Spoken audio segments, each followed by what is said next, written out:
Okay. Good afternoon, everyone. My name is Akram Yusri. I'm a postdoc at RMIT University, and today I'm going to talk about our experimental demonstration of Graybox on a photonic quantum system. So, to start, let's put our work into context of the literature. So, there are many ways you can do quantum control. Here we're focusing on data-driven approaches. So data-driven approach means that you are doing some measurements you collect some measurements from an experiment, and then use these measurements to design your optimal pulses. And this is in contrast with other methods that are based on physics or math principles like CKMG or dynamical decoupling. So for data-driven approaches, there is one way to categorize it is model-free and model-based.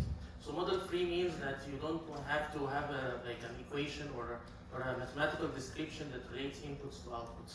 And you can do this via direct optimization, which means that you can measure the fidelity experimentally, calculate the gradient of the fidelity experimentally, and then you can use gradient descent to design optimal pulses.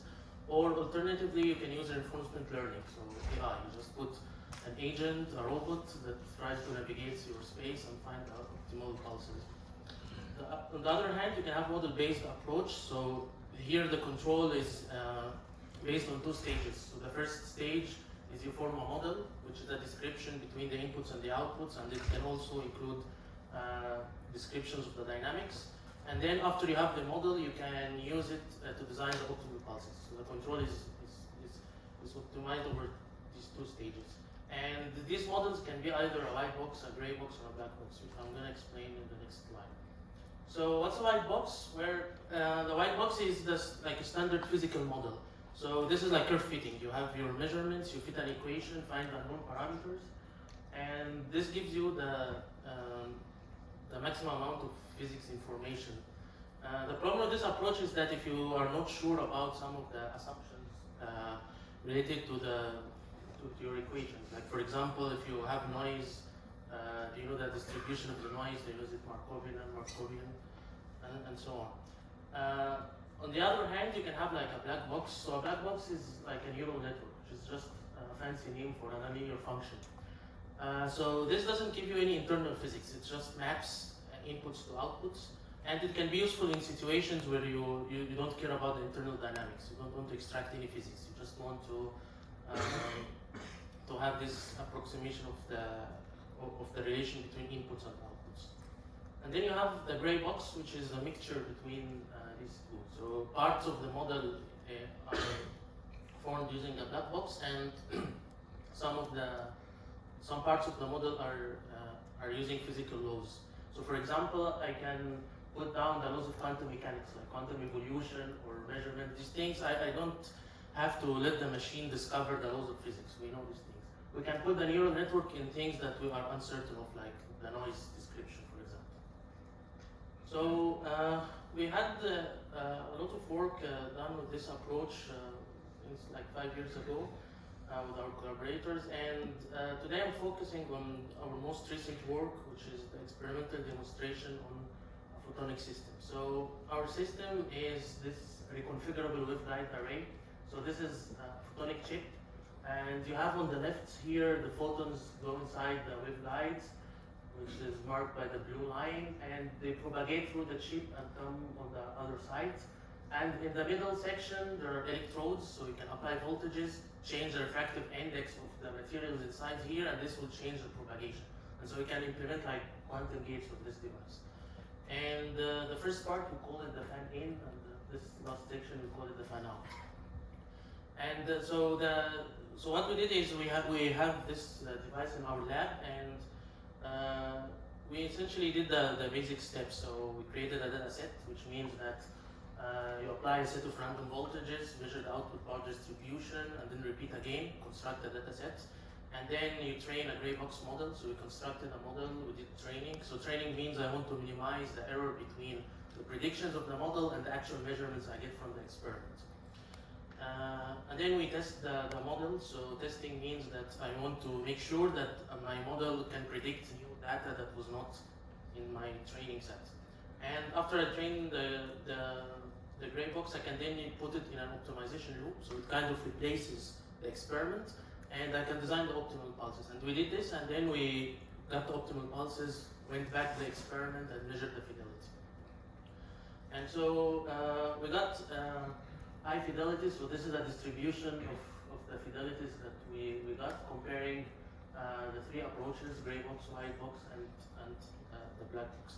What I want to talk in detail today is about why the Graybox performs better, why the Whitebox, the standard model that we know from physics, doesn't work. So we're kind of trying to unbox the Graybox, okay? So let's start with the textbook model. So the textbook model describes the physics of this device. So it can be described with a Hamiltonian.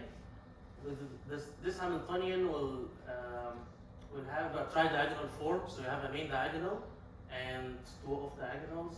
The diagonal elements are the propagation constants, the light propagating, and the C's, of diagonal elements are coupling coefficients. It tells you how much light is coupled between one waveguide to the neighboring one.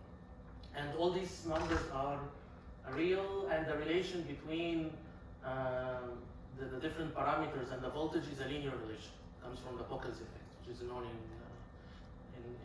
integrated photonics. So this is the standard textbook model, and when we tried it on the experimental data, we see that the MEC was not good. So MEC is the mean squared error. I want this number to be very small. So when the number is very small, then my model is actually learning the data.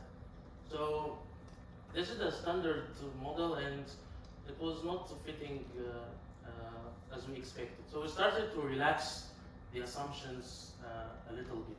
So the first relaxation is, instead of assuming that these C are real numbers, what about we assume it's complex?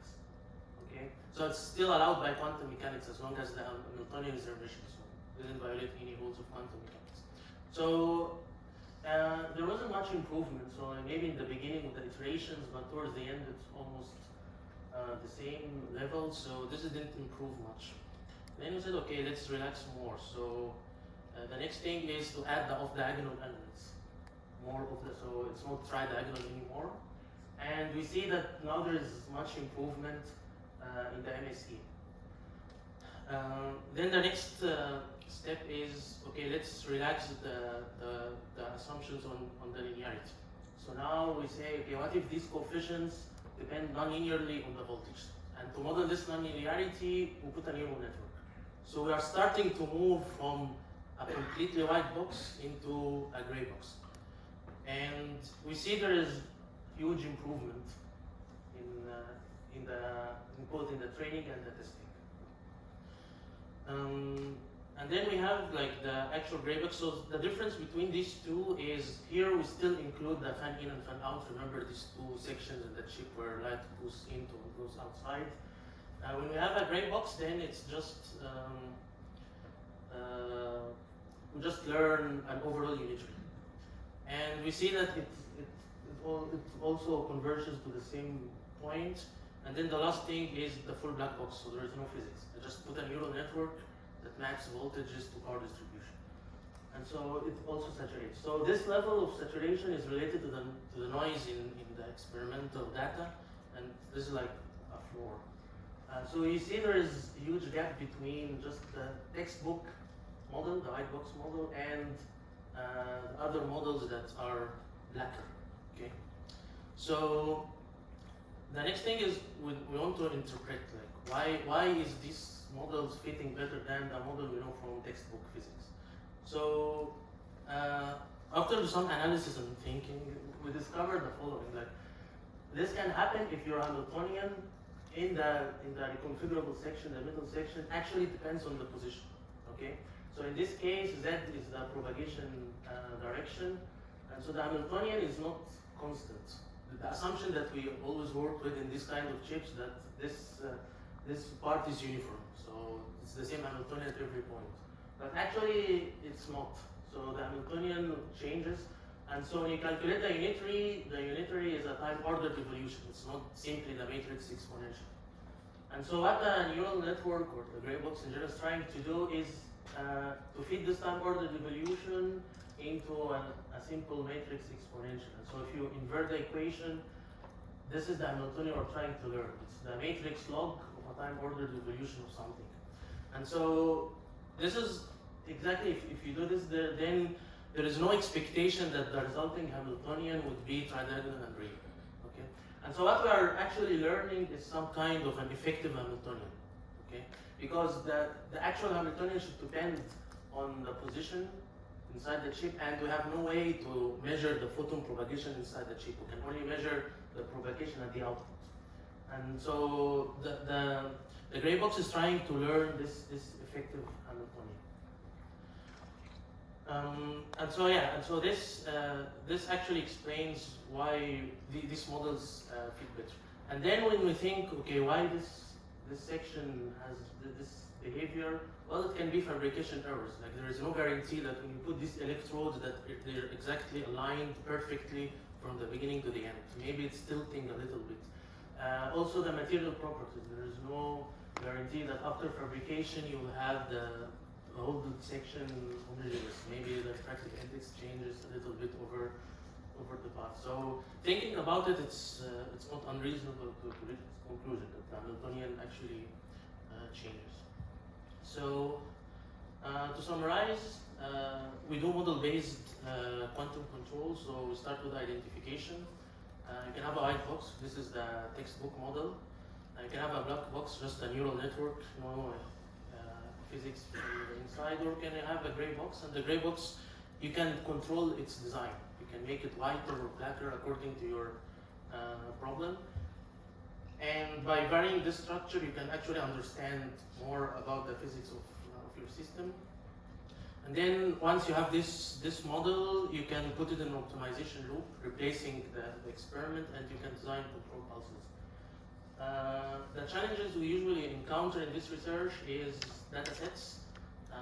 So either we're doing experiment in photonics, it's a little slow, so it takes time to collect all the measurements. And if you're doing simulations, or if you're simulating an open quantum system with noise, it's also like takes time. And the computational efficiency, if this is general in neural networks and machine learning, if your model is very big, then you'll have problems with the efficiency. And this kind of research is nice for both theory and experiment. So we can learn things about actual devices, and we can also develop a lot about the theory. And there will be a lot of talks today, I think, about Graybox. Finally, I want to acknowledge our group who did the fabrication and the measurement. And yeah, my take-home message is, yeah, everyone should get a Graybox. Okay. Okay, that's all. Thank you.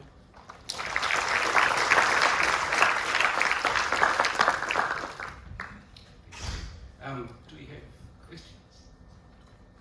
So can you go to slide 15 again, please? Slide 15. Yeah.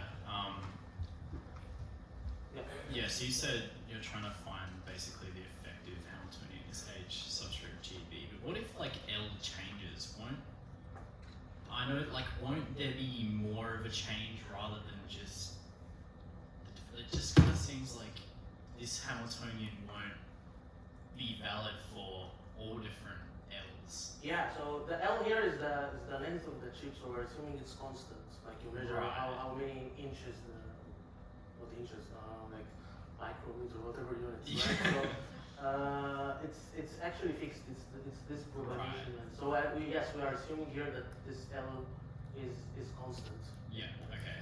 And I was just going to ask as well, was it hard to train this neural network in the? No, it wasn't harder. The harder part is doing the experiments, like in the lab, collecting the measurements. But after this, I think no, the training was.